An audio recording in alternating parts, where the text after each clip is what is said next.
Hi, I'm Suki. And I'm Claire. Welcome to Getting Psychic, where you can listen to us use ourselves to test the theory that anyone can get psychic. Hi, Claire. Hi, Suki. How's it going? You know, we have a guest, so everything's perfect. Big day, big day. Okay, so I'm just going to introduce our beautiful guest. We have Cinnimon Mancini today. Cinnimon Mancini is a spiritualist medium, psychic counselor, and teacher of the intuitive arts. Cinnamon's greatest joy is her center she founded in Virginia Beach, the Center for Progressive Movement. It's a place where some of today's best and brightest mediums, psychics, and healers from around the world come to share the knowledge that we are more than our physical bodies. I just got chills. Yay! Hi, Cinnamon. Hey, how are you this morning? Amazing. Technical difficulties aside, we're ready to roll. Just warming up. Yeah, it's so nice. Thank you so much for coming. This is really exciting Well, it's for my us. pleasure. Thank you for inviting me. Okay, so let's see. Where do we begin? The psychics want to know. Yeah, the psychics need to know so much, but I think primarily this is a story about your psychic origin and getting psychic. So we'll just start there and see what happens. I want to learn more about your background and psychic history. So when did you first realize that you had access to psychic gifts? What? Sorry, I'm ruining things. Hold on. I want to ask my first question, though, which is... Oh my God, you did this last time. I know, because... You interrupted. To ask this. Cinnamon... I know what the question's going to be. Of course you do. This is always the first question. I start my book that way. Go ahead. Ask it. Yeah. Edit. No, you're perfect. You're perfect. You're like, I know what you're going to ask. You know why? Because I'm psychic. But do you think anybody can be psychic? 100%. 100%. But can we talk about what it means to be psychic and what it means to be a medium and what it means to have intuition? Can we talk about all those things? I definitely think that everyone is psychic because it's a sixth sense. We're human, and a part of being human is extrapolating information out of the world that we live in. So what do we hear? What do we see? What do we taste? What do we smell? Right? We bring all this information in, and then we process it, and then we move forward in a decision-making process that kind of leaves a trail behind that is comprised of our life. So why wouldn't we have that sixth sense, which is that intuition, that psychic sense? So yes, I do believe that we are all psychic, 100%. And I also believe that we are all mediums, and that is altogether different in my world than being psychic. Okay, well, we love that. Yeah, say more about what medium versus psychic. Okay, so psychism, from my understanding today, at this point, from all that I've learned from spirit and all that I've experienced, psychism is a sixth sense. So it is a human to human, completely based within the human world as a way to bring information to you. So when you're sitting at home back in the day when the little rotary phone would ring and you're like, oh, I know that that's going to be grandma. And I feel that she's going to be talking to my mom about something about grandpa. You have taken your human energy and cast it out like a net to where grandma is and to what's going on in grandma's world, and you have pulled that information to you in the same way that you would go outside and smell the roses or hear the bird chirp. It's just another way in the human world of bringing information to you, and we all do it all the time. And this is interesting, but kind of part of being, and it's, we're all masculine and we're all feminine, right? We all have attributes of both masculinity and femininity, but part of being feminine means that we rely on our intuition. because our counterparts, they have their masculinity to pull information and to kind of protect themselves. So for eons of time back, that's kind of what we needed, was our intuition, our psychic sense. So we've kind of got that ingrained in us, maybe a little bit stronger, not for everyone, but kind of, over the course of time, we have practiced bringing information to us in a psychic sense. Now, mediumship is completely different. It's completely different because it is going into another world, into another dynamic, into another parameter of being that it lives on different principles and different rules and different laws. And a connection with the spirit world is what mediums do. We talk to those that are in spirit world. And in spirit world, there's, you have to understand, there's a whole other concept that, we kind of have to talk about, which is what it means to be human, right? And you've got your polarity between your positive and the best of the best, and your negativity and the worst of the worst. And you have to have that in the human world, because in between is where free will lives. Right. And you can your creator gifts you free will, because that's how we learn and that's how we grow. Right. Well, in spirit world, when we go to spirit world, that dynamic drops, and only the negativity stays in the human world, and everything that's good and loving and compassionate and optimistic and understood goes into spirit world. So when you're talking to spirit world, you're never going to hear something negative. It's never going to not make sense. And you're not going to talk about human conditions, and you're not going to talk about sadness and sorrow and death and loss and all those things, because they don't exist there. So it's they're two distinctly different ways of bringing information into your awareness for the purpose of thinking things through, making a decision, moving forward in one direction or another. Right? Yeah, beautiful. Connection. That's one thing that we have heard again and again about. I can't access the spirit world yet, but we'll anybody that does, says. What do they say? What you just said again and again. It's just all pure love. What else would it be? It is pure love. It is pure love, but I think that you could say that there are forms of pure love in the human world as well. It's just that there's the dynamic of the polar opposite, because it has to be. If you think about the human world, to every key there is a lock, to every winter there is a summer, to every dis-ease there is a healing process. There is always an opposite to everything in the human world. That's true. There's polarity in everything. Yes. Okay, so we dove deep real fast. Sorry about that. No, please. I love it. I love it. But I just want to get a little background for our listeners. When did you experience your first psychic gifts? Do you remember? Well, I'm in the middle of a memoir, and you can't really write without understanding completely, right? So if you had asked me that question 6 months ago, I would have said I had just finished up I was working to finish up my BSN, my Bachelor of Science in Nursing, to make my application to Loma Linda Medical School. And I had a stroke. And that is what took me into spirit world. And that's the answer that I would have given. And probably for the last 20 years, every lecture, that's what I shared with people. But in kind of putting the thoughts together and sitting with spirit and really understanding deeply, where did it start? I know it started in my childhood, but not in the way that you think. I've listened to other mediums, of course, and studied them. Of course, it's my life's work. And they say, oh, well, I saw grandma sitting on the sofa, or I knew my dad was going to not come home that night. And that was the start for them. And they were 7 or 8 or 5 or 3. And they have a distinct memory of sitting with someone in the room. It wasn't like that for me. And I think I want people to understand maybe my experience, because I think maybe it's similar for them.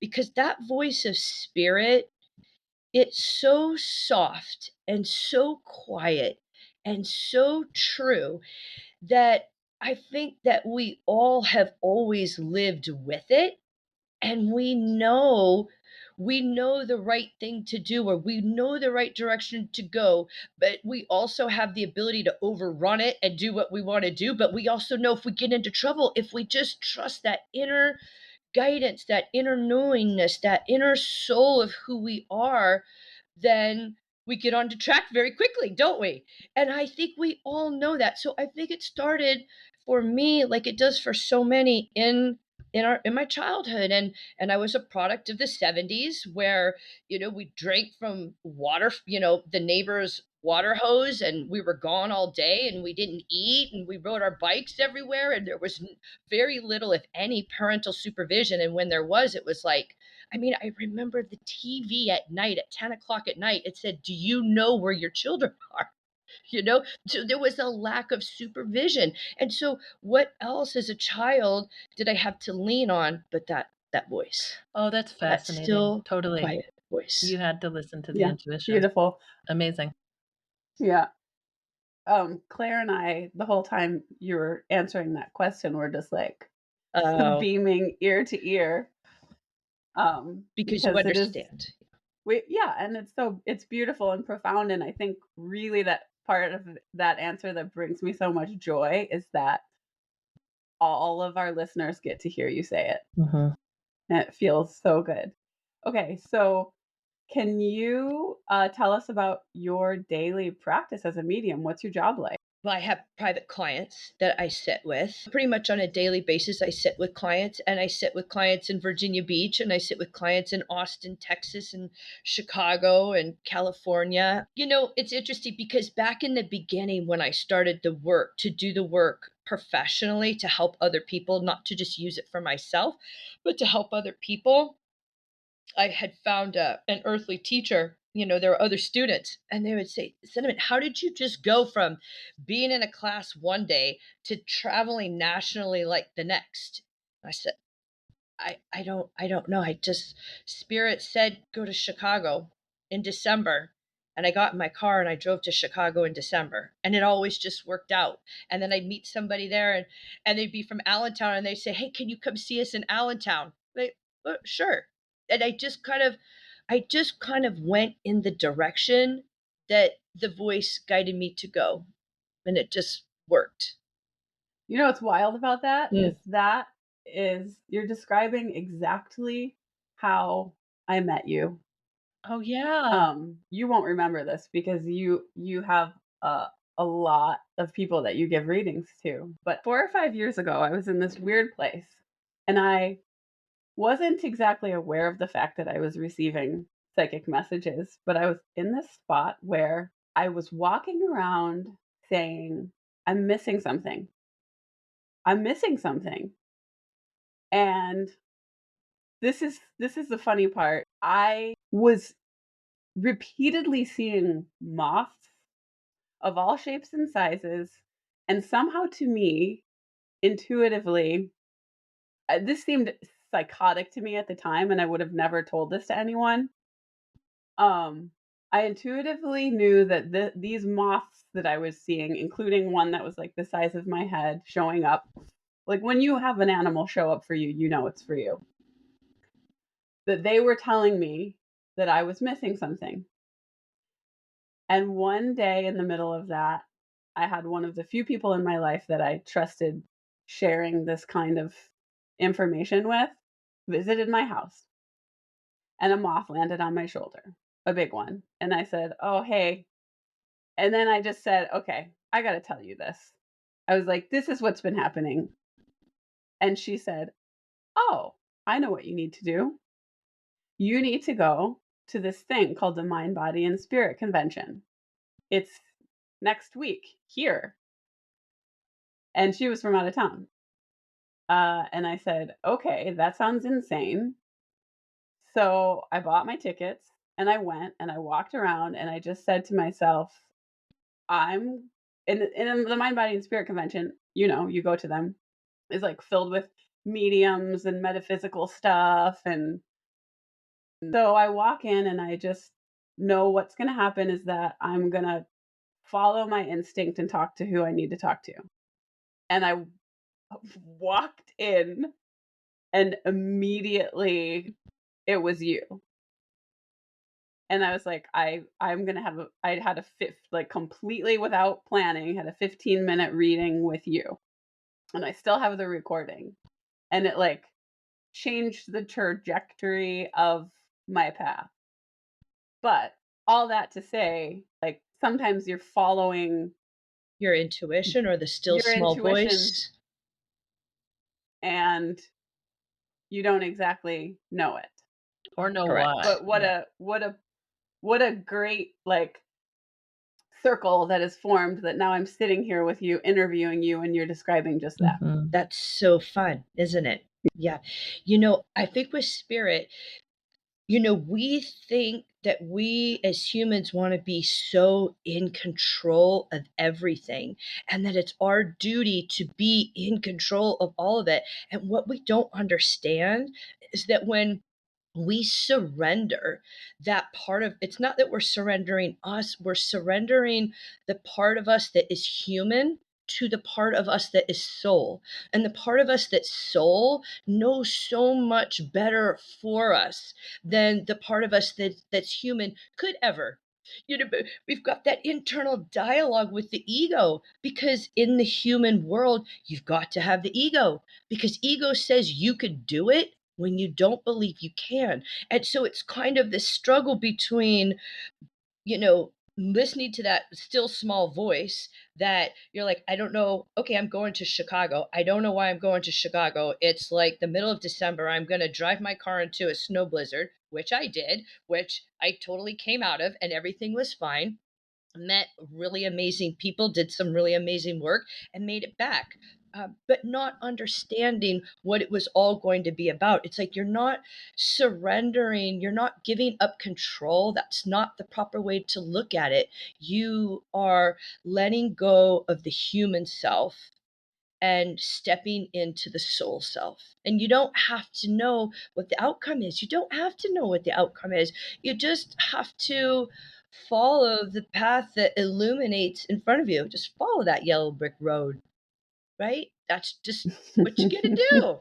And then you end up at the end and you've got all of the answers with the truth, with the capital T. And I think that's for people that are listening, I just think that so many times in the human world, maybe we want to understand everything right now, instantly, immediately. We want to go to school and get educated and get a high paying job. We want to buy a house and live in a certain community. And we just have all these preconceived ideas that give us a sense of control or purpose in the human world. Okay, well, that's fine. But you're missing the whole point that you're a soul being having the human experience.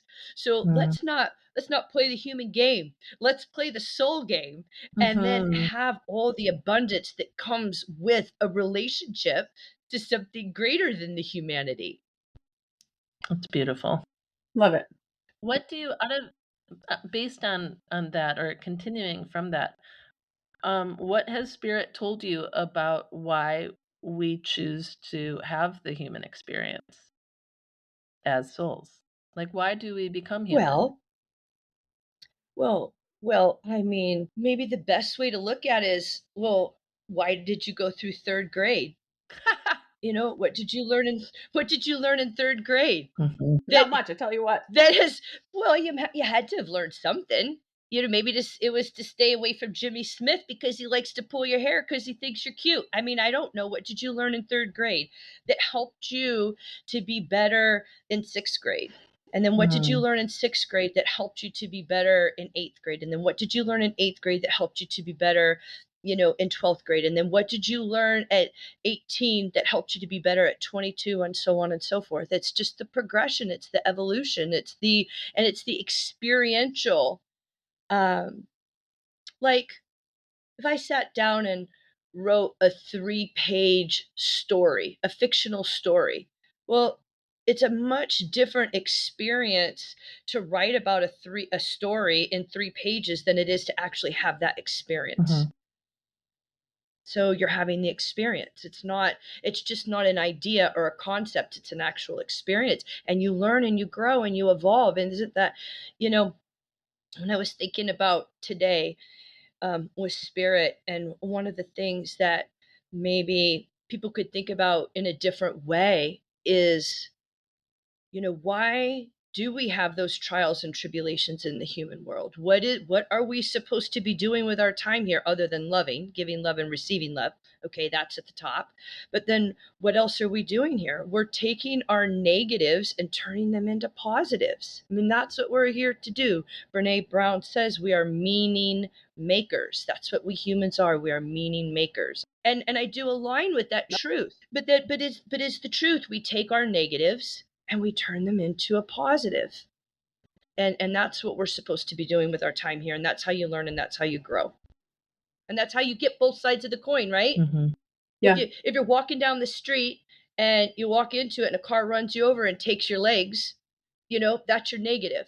Now your positive is that you're in a wheelchair, and now maybe you've become a speaker, on a motivational speaker, because you realize that without legs you do so much more with your life than you ever did with legs, and you motivate and inspire other people to live their life to the fullest. And now you've got the positive that neutralized the negative, and now you've got both sides of the coin. Mm-hmm. I feel like a lot of people get stuck at that place of, how do I turn this into the positive? How do I turn this? Or they don't even go to, how do I turn it positive? Somebody has to say to them, you can turn this positive. But that we get stuck in the loop of everything being a massive bummer, and it's not fair, and everything is terrible, and I'm a victim of my own existence, and somehow I become comfortable there. And it breaks my heart when I know a lot of these people, and it breaks my heart that they can't pull themselves, or that they haven't found the way to pull themselves into the other. And I mean, that's certainly true, right? That is certainly true. And there's so many different um, ways we could expand on that, but I think maybe to stick with the topic of spirit communication at hand, if those people understood, did some training on learning the language of spirit communication, and understood that everything is always in right divine order. Mm. I'm saying this to you today as a truth that I know as firmly as I am sitting here speaking with you. Everything is always in right divine order, no matter what it is. No matter what it is. If, in my day today, I've known many, sadly, I've known many parents who have lost children. I've also known many human beings that have endured the harshest of pains that humanity has to dish out. I've had the front row and I've witnessed it. And I will tell you that if those people, parents, if a parent who has lost a child can find a way to turn that negative into a positive, then nobody else has not one leg to stand on. And I've seen it so many times, whether they have started foundations and they've co-created a life with their child and spirit world through this, through a nonprofit. They're planting trees, or perhaps they are helping connect with other parents who have lost children and helping them go through that very difficult beginning stage. There's so many different ways that you could turn a negative into a positive. And people, I believe that when it comes to a spirit truth, a soul truth, we all have the answer. We all have the opposite. Remember, we talked about polarities. Something tragic has happened. How do we make a positive Mm-hmm. out of a negative, right?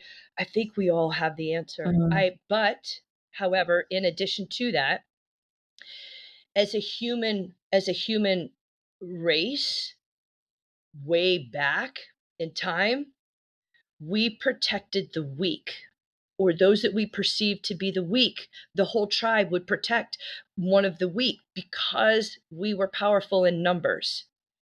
And I think that people today understand that the rest of the tribe will give them, will do the work for them to help them feel safe or comfortable in the world. And so they lean on the rest to do the work for them instead of sitting in a space and taking an accountability of what they're here to do, which is turn that negative into a positive.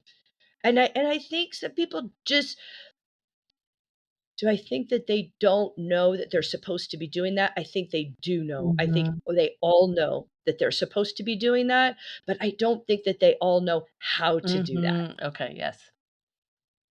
right? Yeah.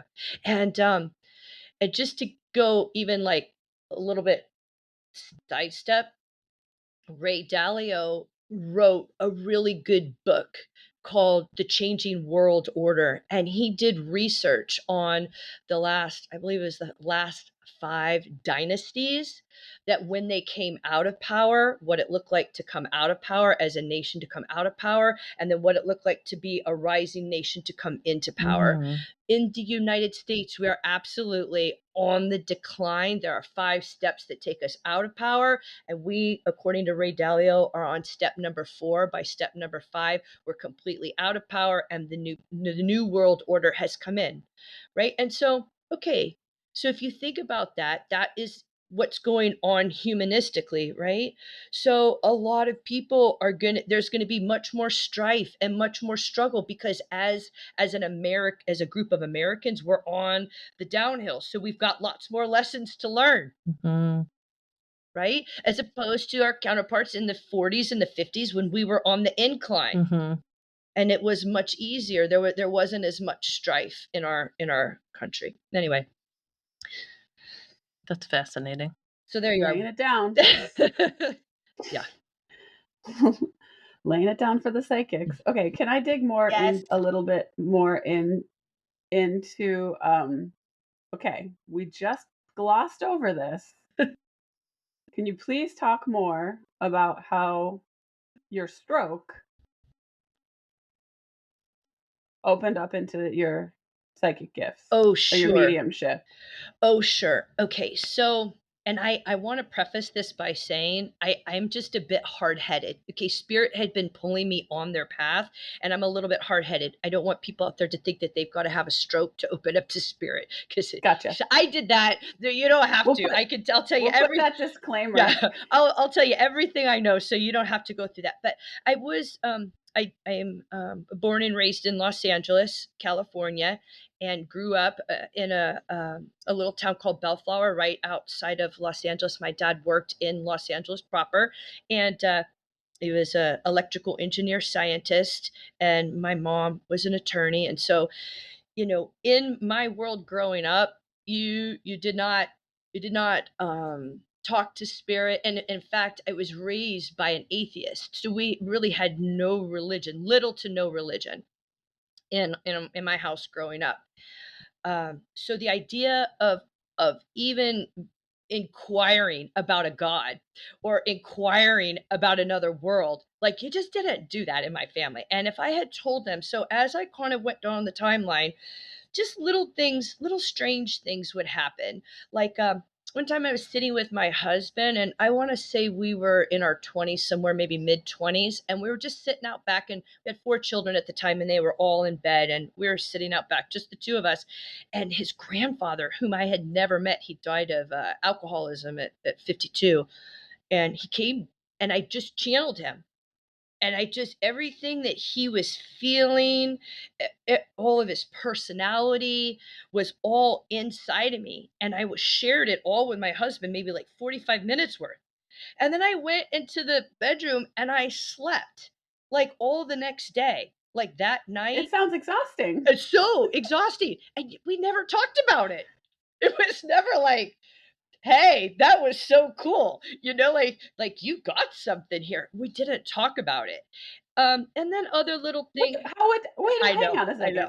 How did, at the time, was your husband like, you've lost your mind? Why are you acting like my grandpa? Or like, He said nothing? No, I think he just was full. I think he got what he needed. I think this particular grandfather was exceptionally meaningful to him, and But he knew that you were channeling his. yes, yes, Okay. yes. But Then it, we just didn't talk about it. I mean, we just didn't. It's like there was no curiosity factor. There was no, like, you wouldn't admit to something like that happening. Like, you Oh, that's just funny. wouldn't do that. Or It's like too I weird. channeled grandpa, I made some meatloaf. It's no big thing. yeah, Gotta go take a yeah. nap. No, it's just like I had meatloaf for dinner. Like that part was just Wow. So that was it. And then my plans, I had wanted to be a surgeon. That's what I wanted to do. And I was using a Bachelor of Science in nursing to make my application to Loma Linda Medical School because I had 4 kids and I didn't want to go anywhere. Right. I wanted to keep it. And we all went through the same hospitals, right? The medical students and the nursing students from Cal State San Bernardino, so I got to meet all of the professors for the medical school, had it all completely set. That's what I'm thinking, right? Like it's set, like I'm smart, I've got it all figured out. Click, check, check, check, check, check. Well, clearly spirit was guiding me for that, because when I had the stroke, the very people that took care of me were the people that I had made all those connections with, and I actually ended up getting some really good care. But when I was in the hospital, I had heard loud, like inside of my head, because I don't want people to think that when you hear spirit, it's outside. Because a lot of people think that when they hear spirit, Yeah. it's outside of their head. It's not. It just sounds loud and clear. And so maybe it feels to them like it's outside, or maybe their Mhm. brain puts it outside for them, but it's not. It's just inside, right? And I heard, if you don't do what you came here to do, there's no point in you being here. Oh, And shit. I knew what that voice was saying. I knew it. And I had 4 small children at home. And I said, okay, I'll do it. Whatever it is, I just want to live. And that's when it took me, that particular stroke took me several years to come back from. And Wow. spirit led me all the way through. We didn't have insurance at the time. So there was no follow-up care. There was none of that. And it all came from spirit. And Wow. yep. What do you mean it all came from spirit? Well, like little things like when I came home, I slept like the first 60 days or better. I just laid in my bed and I slept, because any kind of outside noise, I'd have to think about what that was, what that noise meant to me, why it was important. And then I would get a brain fry, Mm. and then I'd have to sleep. And so I'll give you an example. So spirit school for me was that I had to get up and walk because I had lost my right side, Mhm. and trying to get that gait back. And our driveway was a tenth of a mile. And so every day it would be like, okay, get up, get out of the bed, make it to the front door. And then I get to the front door, I'd lay on the tile and I'd sleep for a couple hours. And I wake up and I get back to the bed. And it was Wow. just kind of a slow process like that. Eventually I got that tenth of a mile down the driveway, and then I got there and it was like, okay, I'm just going to lay down on the roadway there by the mailbox. There's a little dirt path with some patch with some trees, and I was just going to lay there and take a nap. And my mom, who never would come to visit, like that's just not what she would do. I see her car coming up over the rolling hills, and she pulls in. She came for a visit, and she's like, "Well, what are you doing out here?" I was like, "Well, we just got to the end of the driveway, Mom." And she said, "Well, do you want me to take you up to the house?" Uh-huh. I sure do. So, so yeah, exactly right. And so and I attribute all that to spirit. I Mm. attribute the healing process. I attribute the physical healing, the mental healing, the spiritual healing, the emotional healing, all of that. And then at some point, spirit came to me and said, I need you on the East Coast. And they showed me somebody laying like on the East Coast with their hands spread out, one to Europe and one to the West Coast of the United States. And that's where we need you to be of service. And so my husband and I booked a flight and we came out to the East Coast, and by a sequence of events, we landed in Virginia Beach. What? And I've been here since. Wow, that's That's wild. Yeah. amazing. And I'm really happy that your husband is so like, okay, let's do that. Yeah. Whatever you need. I'm sure. I wouldn't say he was all the way that way, but I think, I think if you spoke with him, because he had a thriving business in California, in Southern California, a thriving business that we didn't know enough to sell the business. We just kind of closed it down and then Mhm. restarted it out here. And I know that he had struggles with that, but Spirit helped him. And it was ultimately the best thing that could have happened for him and his business. But did he know it at the time? No, I think, and maybe that's something for everyone that's listening to this to realize, is that when you follow Spirit, it really is faith. It really is trust. It really is hearing that small voice and following that, because you just don't know what the outcome is going to be. You just don't. So I don't know that it was as easy for him. In fact, I wouldn't want to put that on him, because I think in the same way I had my challenges of, I mean, I'm a Los Angeles girl, right? All the food, the culture, the different people, right? To Virginia Beach, which I love Virginia Beach very much, and it's been home for, a long, like 18 years.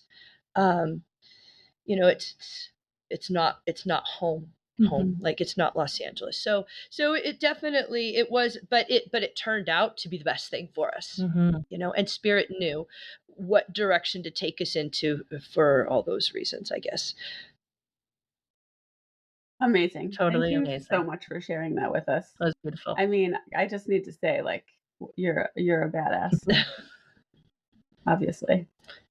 And you know what? It's always good. It never hurts to have a yes man in your life. Yeah, right, You know? right, A supportive right. guy, partner. He could have, Yeah. he definitely Yeah. could have said no. He definitely could have said no. Uh-huh. But I could have said no to Spirit too. Mhm. Totally. I could have said no to Spirit, and he could have said no Mhm. to me. Yeah. I mean, obviously, we also need to learn to be our own yes men. Yeah. Agreed. I like that. Like, okay, I'm going here. Mhm. Not quite sure Mhm. why. Right. Let's do it. Right. Can you give us a list of your psychic gifts? Well,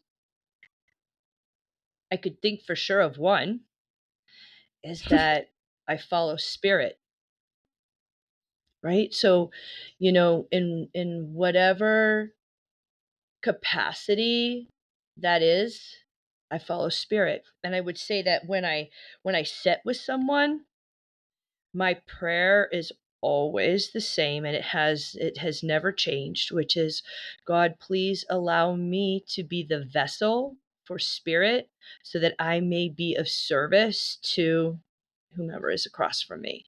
Mm. And at that Mhm. point, I really just step aside and, like a court reporter, I just give as much of an accurate accounting of what Spirit is giving the person as I humanly can, without stepping Mhm. all the way out into trance. Yeah, and you know what? I tell you what, you talk fast. Yeah, you do. We work on that constantly. You're like, Yeah. no, No, don't. no, It's it's good. That's awesome. why you're You're like, just like, you better record this because Yes, because and, yeah. and I tell people, if they're not taking notes, they have to remind me of that, so that I will try to say, Sediment, slow down. I'm taking notes, because you're right. It's just, hang on for the ride. No, it's like you're a channel. It's just like, blah. Right. I love it. It's incredible. You're gonna get, spirit puke. Thank you. yeah, you're gonna get a lot of content in that 50 minutes, kids. Mm-hmm. I Yeah. tell you what. Yeah. Um, so so when I say like give me a list of your psychic gifts, like do you see, smell, hear, feel anything or all of the above? So if I had to say my predominant, the faculty that's predominant for me, at least initially, so I see a spirit communication, like first a straw, and then like a PVC pipe, and then maybe like this a city pipe, and it gets bigger and bigger until it's just I'm all in it, right? And I would say in the beginning, when I'm like a straw, I would say I'm clairaudient, which means that I'm mostly hearing. And then I would say the next layer that comes on would be clairvoyant, which is clear seeing.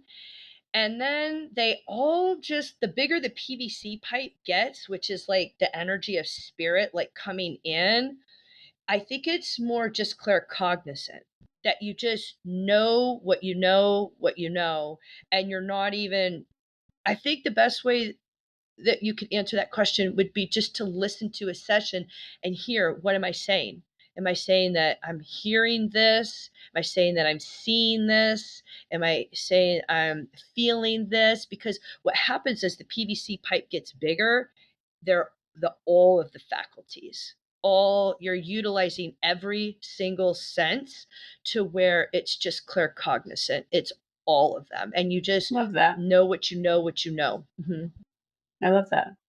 It is interesting though, because earlier you were saying when you're receiving messages, you're usually not actually hearing things. But I do want to say that occasionally that's kind of an option. How do you mean? I mean, I know, like, I've had this experience myself where I've had to differentiate between kind of like a download, like a knowing, or when something seems like it's actually audible. Okay. Like when Like, you mean do you ever have that? when you like are in bed and you hear somebody be like French toast and it's so Yes. loud and that you look Yes. and you think it's somebody next to you. Yes. Yeah. But it isn't Yeah. They're anyone next usually to not you. saying Oh, that, so but to yes. go back to being in the hospital, when I heard the voice say, if you don't do what you came here to do, there's no point in you being here. I think that's when you hear it like that, and it's just that snippet of audio. Yeah. I would gather that that's a directive from spirit at that point. I would gather that you must need that directive at that point in time for a specific reason.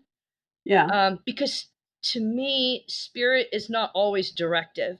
A lot of times, spirit communication is a dialogue to where they are confirming where you are, what you're doing, and why you're doing it. And that gets sandwiched in sometimes with some directive. But spirit's not really trying to direct you, because that would take your free will. So it would have to be a pretty doggone good reason for them to direct you in a certain route. You could ask them, well, what would be for my highest and greatest good? And then they would say. But to just randomly, like when you're waking up or before you're going to sleep, and you get like a point where you're just like, boom, it's just this. And it's so simple and direct. Like, to me, if I heard that, I would say, "Wait, what do you mean? Why? What's going on? What's that bigger hand here? What happens if I don't? What are my, Yeah. and it turns into, because spirit communication is a conversation, which is different than psychism, right? Because psychism is just interpreting energy, where Hmm. spirit communication is a dialogue. If you're dialoguing and you're able to dialogue, that's a good indicator that you're in spirit world. Hmm. Let me give you a crazy example, because this is something that I'll never forget. Let's do And it. this was not my internal dialogue. Okay. When I met my husband, maybe like the third time that I interacted with him, and the first time that we were about to hang out with each other, I was standing in front of him in a place in public, and a very loud female voice said, "You are going to marry him." And I did not give a shit about getting married. I was 26 years old. That was not on my radar. I did not think or care about having like none of that. I wasn't that guy. Yeah. And I heard this voice and I gasped, and then I started cracking up, And he was like, "What?" And I said, "Nothing." And I said to myself, "I will never tell this person what just occurred." And that I, of course, have never forgotten that. And then 3 months we dated, and then 3 months later when we broke up, I was like, "I guess that was just my internal monologue." Like, or I don't know what that was, but it was so profound and so actually auditory. Like But he didn't hear it. it no. Well, right. It was for Yeah. me, but it was fucking crazy. I think it was an ancestor. It's just my guess. Yelling at, "You're gonna marry him, Susan! I'm welcoming. Hey, Susan! He's the guy! that's it. You're talking to the right one. Get him, honey! Get No, him!" but like, I welcome thoughts on that one because that one's always been like, whoa. Well, if you ask your own self, what does your own self say back to you? Yeah, I think my instinct was almost like, oh, this is a trip, but ready what my instinct says? That it was like my future self. That's Yeah. awesome. For real. I think you're right. I would say it like this, but I would get a little more heady with it. I would say that it was your soul self. I'm gonna barf right now. You're gonna barf. It's so cool. Get a trash can. Yeah.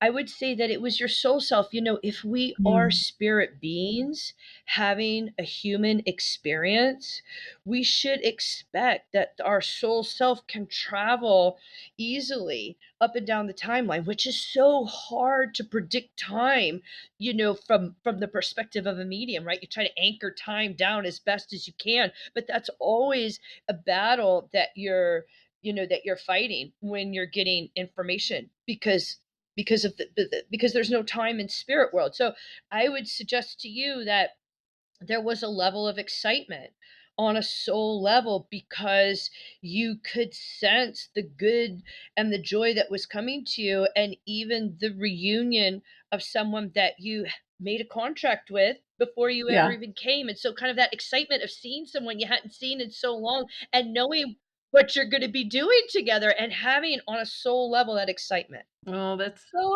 Yeah. amazing. Yeah.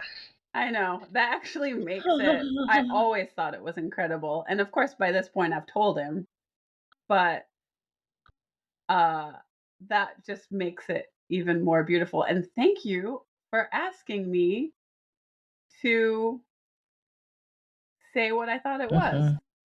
Because you knew. I think that is really something beautiful to pass on to people that are listening. Because the goal, Ask yourself, yes, bitches. that's the goal, right? That's the goal is for all of us. I mean, could you imagine how different this world would Oh, be Lord.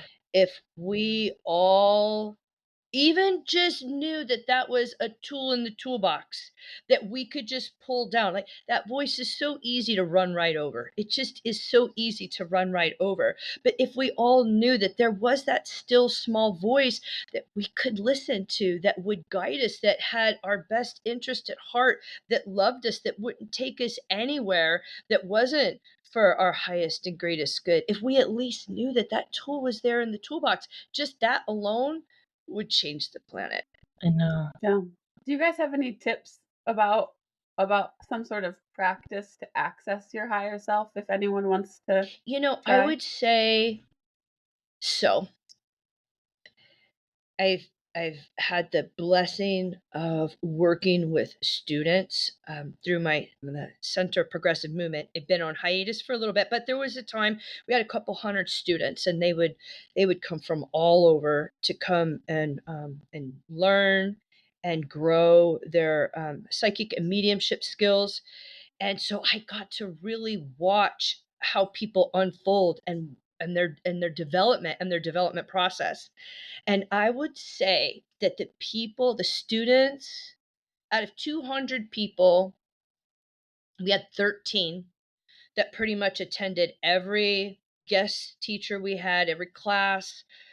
there were 13 of them that went out into the world and did the work for others in the world. And I would say of that 13, 4, maybe 5 of them that developed the quickest, that moved the fastest with regards to a relationship to the spirit world, that trust intuition cycle that just kept turning and turning, and they got more and they got better and sharper. And I would say that what got them there the quickest was not so much what we did in class, but it was what we did in class that they co-unionized with their people in spirit. So they were constantly. So if I say to you meditation, I'm trying not to just give you the answer. Well, you have to meditate. You've got to make a practice to meditate. If you want to, how else are you going to develop a relationship with the spirit world if you don't go there to meet them? Or open up yourself here to have them come join you. And the only way you could do that is to meditate. Meditate is going into the spirit world without dying, right? And so you've got to have a meditative practice. But if you say that, people don't really understand what that means. Oh, let me tell this very fun story, if you don't mind. So Please. I had this student, and I just remember her. So we had class on Tuesdays and Thursdays, and it was on Thursday, and I took the class through a guided meditation. And she came up to me after class and she said, Cinnamon, I'm so frustrated because we went into meditation and I know I need to go grocery shopping as soon as I leave class here, but all I could see was the grocery store and going up and down the aisles and getting the groceries. I know I've got my list. I know what I've got to do. And I kept trying to set that aside. And it just kept coming back to me. And I just quit the whole meditation. I just sat there and I just checked out. And I said, okay. I said, well, let's just write that down in your book and let's just kind of see what unfolds. So I asked her, I asked her to explain the whole thing. And she said, well, I just stopped at the frozen food section, right? I'm over there at the vegetables, the frozen food section. Like, this is just ridiculous. And she stopped. I said, write all of that down in your book. We come to class on Tuesday and she got there nice and early. And she said, Cinnamon, I'm setting up. And I've got to tell you something. I said, well, what is it? She says, you're not going to believe this, but my husband has been having heart problems, like problems with his chest. And we went to see the cardiologist yesterday and they had done some blood work. And the cardiologist said, look, I'm going to have to put you on some medication. But before I do, I'd like to see what you can do by changing your diet. And let's see if we can change the scope of your health with nutrition and diet. And then they gave her a list of all of the foods that they could start to incorporate into their dietary plan.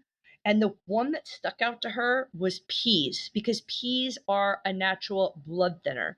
She stopped at the point in that grocery store in the frozen vegetable where the frozen peas were. So it's not that she was getting nothing, right? Yeah. She She was getting hazed. So I think so. Back to meditation.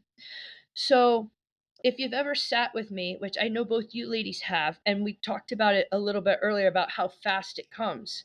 When you are talking to the spirit world, it is not quiet. There is nothing there. It is absolutely filled with everything.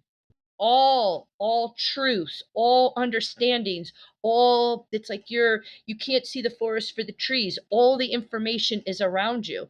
Why would you go into meditation to quiet your mind? That is the most ridiculous thing I've ever heard. Oh, I hear Oh my that. god, that's so funny. Every single other, like, meditation teacher is like, "Quiet your mind." And you're like, "Why would you do that?" Yeah, that's really funny. We I talk mean, about that like, all the time here. we do, and it's one of those things where I mean, like, I say often, like, you can't. You just have to know what to grab, like, or, like, what That, to listen to, you know, like, yes, exactly that. yeah. it's So yeah. back to, how do you expedite your process? You expedite your process by spending time in your own mind, and you notice what you notice. You have to know who you are and what you think and why. And I'll give you a little tidbit. If what you're thinking about follows a logical sequence of events, you are in human mind, right? So if you say, I get up, I brush my teeth, I take a shower, I get a cup of coffee, I get in the car, I drive to work. That is a logical sequence of events. Spirit communication is like ADD. It's random. It's here, it's here, it's here. And you follow the bouncy ball. And when you follow the bouncy ball, you get to the end and you're like, oh my gosh, that made perfect sense. I couldn't have thought that through like that myself. But you don't know which is spirit communication and which is your mind if you don't first stop, step back, let your mind think what it's going to think, right? Try to dialogue with it, see if you get answers that you couldn't come up with on your own. That's one good thing that you could do. But really, the very beginning step is to just notice what you notice in your own line of thinking and start to understand how you think and what you believe to be true, and then what is in addition to what you think or believe to be true. That's that. And then Love that. validation. Always ask spirit for a validator and they will give it to you every single time. Any relationship is built on trust, and spirit world is no different. And when you ask them for a validator, they will give it to you. Give us a good example of asking for a validator. So, Yeah. okay. So there is one point now I'm a full-blown medium, like traveling everywhere, doing the work professionally. And I was in an exceptionally hard point in my life and driving down the road, and I felt my grandmother come in and she just gave me a big warm hug. I'm driving, she came behind, she gave me a big warm hug, and I just felt so full of love and so uplifted by her energy. And I said, Grandma, and this is what I said in my mind, Grandma, I know it's you. I know it's you, but Grandma, I really need to know it's you. I need a validator. And she said, honey, she said, in the mailbox at home, there's a little check sitting there, for you. It's not much, but it's a little something. And that was her validator. And so I finished running my kids around and doing all the things that I did, came home, cooked dinner. It's dark out, do what I do every night, go out to the mailbox, forgot all about what she said. I start going through, and there's Dominion Minutes, which is our energy company out here, and it felt different than a normal bill. And I opened it up, and sure enough, there was a check for $19.22. That is a validator. Yeah.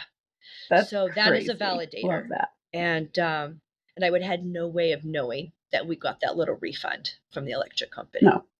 So I say to people, ask your loved ones, ask your guide, ask that still small voice when they give you something that is of value to you. Say to them, I need a validator, because what you're saying to them is, I want to trust you, but I need proof for a reason to trust you. And of course, like in your love relationship, when you were first, meeting your spouse or your children or whomever, I mean, didn't your relationship grow because of trust? And you gave each other reasons to trust and love through love, and you willingly did that. With spirit's no different. Yeah.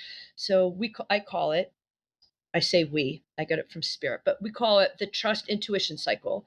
The more you receive information from spirit and you trust that information, the more you get. And then the more you trust, the more they give you. And it just goes round and round until they say, hey, move your family and your business out to the East Coast from the West Coast. We've got plans for you. And you're like, okay. Yeah. Wow. Wild. So cool. Okay, when's the school opening up again? We gotta, Claire and I need to take a trip to Virginia Beach. That's a good question. Thank you. Yeah. Let's ask Spirit. What's it's a work up? in progress. And I would say that it's more a technological work in progress. So I'm the hiccup in the giddy up, because the next time that we do it, it will be online. It will be virtual and in person. Cinnamon, may I look at your birth chart? That is so intimately personal. I know, it really is. Well, It's I will okay. tell you. You can think about it. I will tell Okay. you, you'll find 6 planets in the 12th house. Mm. You'll find Chiron. In addition to that, you'll find Chiron in the 12th house. And there's one more you'll find in the 12th house. What's the 12th house, dudes? Subconscious. Oh, Other is realm. that? Oh, fair. Yeah. Oh. I mean, it's also prison, but, or hospitals, but Sometimes it feels Oh that my way to God. me, right? It's like you know so much about life and Right. living, and the more you Yeah. do the work, the more you know. And you just, the best hope you have is to help everybody understand more, so that you don't feel so Oh my imprisoned. Lord. Right? I could see That's that. I hilarious. could see That's that. amazing. Yes. Yeah. That's an amazing way of explaining the 12th house in astrology, as far as I'm concerned. Oh, very good. Look at that. But most of them are ruled by Taurus. No, most of them are ruled by, For me. or it's either they're in Taurus, but they're either ruled by Venus. If they're in Taurus, they're ruled by Venus. If, so the planets are the ones that rule the signs. Thank you. Okay, So, yeah, so it would be reversed.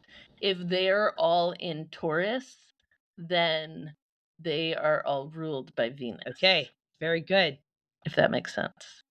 You had the stroke, so your entire right side of your body I is lost affected? my cognition and my right side. Oh my gosh. And And then, how long did it take for your cognition to come back? well, I would say from start to finish, it took me about 5 to 6 years to come back to, where I was when I lost it. So I was 32. We were living out in Virginia Beach by the time I got it all back. But to be able to drive or get on an airplane probably took me about 2 or 3 years before I could do that. Okay. But I was still very innocent in the world, very I think it'd be like letting a 5-year-old be at the age of 34. You could do all the things a 34-year-old could Wow. do, but you have 5-year-olds have enough of knowingness to get around, but they're just not quite, they're not at 34. So it took me some time. Yeah. Wow. Do you think that you were able to let go of certain things that, do you know what I mean? Like, in the sense of, my mom has been diagnosed with a dementia, but the thing is, she was then put on this medicine that completely shifted everything, and now she's even more, like, in the present moment, and it, got rid of, the dementia and all the tiny strokes got rid of all of her anxiety, and so You now know, she just can enjoy life. I It's have, wild. yeah, and that is modern medicine is wonderful. I will tell you that back in April of this year, my left carotid blocked up. And when it blocked up, Oh, it no threw shit. particles into my brain. And I did have a massive stroke. Oh, no. But everything, it was much more different. But I blogged about it on my website. So if anybody's interested in that story, you could just go onto my Yeah. website and you could just have a read there. But I will tell you that I definitely came back from that experience much stronger because I had medical intervention that saved my life. Yeah. But then I had medical rehab, where they Yeah. rehab my brain and all those kinds of Yeah. things. And I was bound and determined. I will tell you that now all my blood flow comes to my right brain, and my mediumship is so clear. There is no Yeah. wiggle room, because the left brain, the blood's got to Mhm. go over the right brain to the left brain to To the oxygenate. left brain. And I'll tell you a fun thing that they found when I was in the hospital. I was out there in San Diego, and they found that I had 2 speech centers, one in my left brain and one in my right brain. The No MRI showed shit. that. Yeah, and I said, "Well, of course, because That's I'm a medium." fascinating. And they're in Uh-huh. California, so they're like, "Of course you did. You're a medium." And then they sent the Reiki practitioners into the ICU to work on me, and I was Oh, that's completely in my hilarious. element to heal in every way. But just to speak to your mom coming back stronger or better with the Mhm. medication, absolutely, absolutely. I believe that if we want the polarity, like if we're in Mhm. dis-ease and we want health, I think we find a way. When medical intervention comes on the scene, because modern medicine is so great and we want Yeah. that healing, I do think we come better. I think we do come back better. I That's believe amazing. your mom came back better. She wanted to. Yeah, it's wild. Yeah, I think that's true. I mean, like, she's like the best version of herself I've ever known. And she It's really must have cool. wanted that on a soul level, because how I could think she manifest that? so. Yeah. Oh, Right, that's totally. It's great. really, yeah, it's really nice. Yeah. I mean, like, beforehand, I did not like her. And Yeah. now and now I do. So, you know what I It's say with amazing. that? So she dropped a level of her humanity. Yeah. She dropped that Yes. and became more of her spirit Mhm. self, her soul self, her authentic self, Mhm. you know? Yeah. And I think that's what we all try to do. That's what we're trying to put in the world, is more of our soul self, Yeah. and let more of the human self stick to Yeah. what's absolutely necessary for learning and growth, Yeah. Yeah, it's interesting. right? I've been thinking a lot about how um anxiety um anxiety in people can actually be hidden connection into spirit. Like, I agree with that. Yes. and it's really fascinating because she kept taking anti-anxiety medicine and she kept trying to suppress everything. So when I have a student that comes to me, or even if I have a client that comes to me and they say, "I'm ADD and I have anxiety," in my mind, I know 100% that they are receiving information from spirit world. 100%, because ADD means that you can, when I'm sitting with someone, I can talk to 3 or 4 people all at the same time and keep track of what they're saying, where they're coming from, and why. And I can only do that because I have a brain that is designed for that ability. And then you think anxiety, what is anxiety, right? Okay. Let me pause for the aha, That was right? I amazing. mean, it Yep. just makes sense. Oh my god. It just makes sense. And some of the best mediums that I know, if you sit and have dinner with them after, they're like bing, bing, bing, bing, bing. If they're not exhausted from the work that they just did, they're binging all over the place. Right. But if you just listen, you'll see they'll bing and they'll bing and they'll bing and they'll bing, but then they loop it all back around, and it becomes like a bigger platform that they're sharing with you in their communication.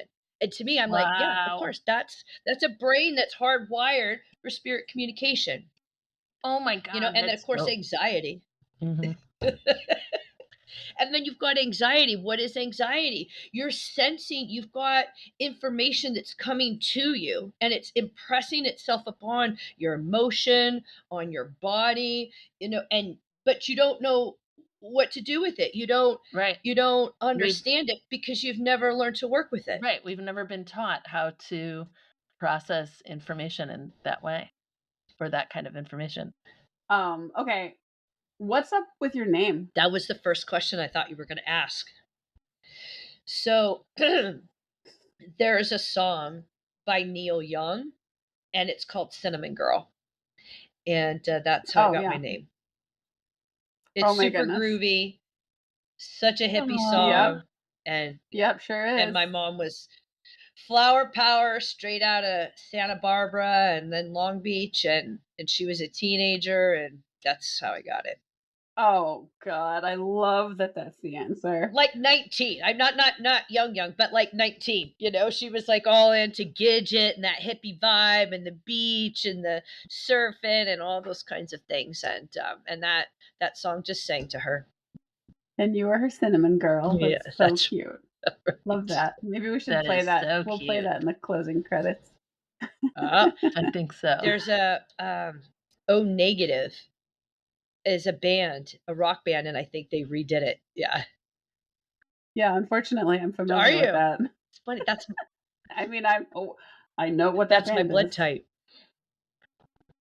Oh, really? When they That's funny. redid my I song. think me too. Yeah. Isn't O negative from here? Isn't that a rare It blood is. type? Oh, I thought it was the It's most the common. giver. Oh, but it's the I think that I don't know if it's negative or positive though. Well, I think sadly we have to call it quits here, but this has been amazing. I can't wait to share this conversation with everybody. I feel like there's so much more to talk about. We're going to have you come back and visit. I would love that. I am so grateful that you are here with us. I think that our listeners are going to be overwhelmed with the amount of fantastic information, and I'm really grateful. Thank you so much for having me on the show. I've enjoyed you ladies so very much. Awesome.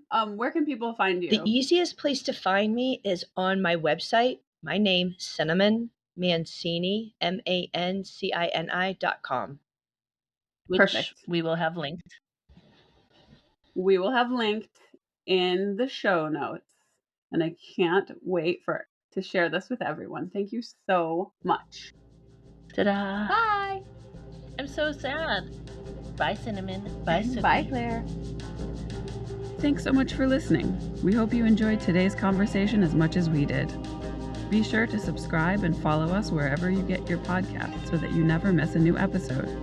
If you liked today's episode, please consider leaving a review to help the other psychics find their way here.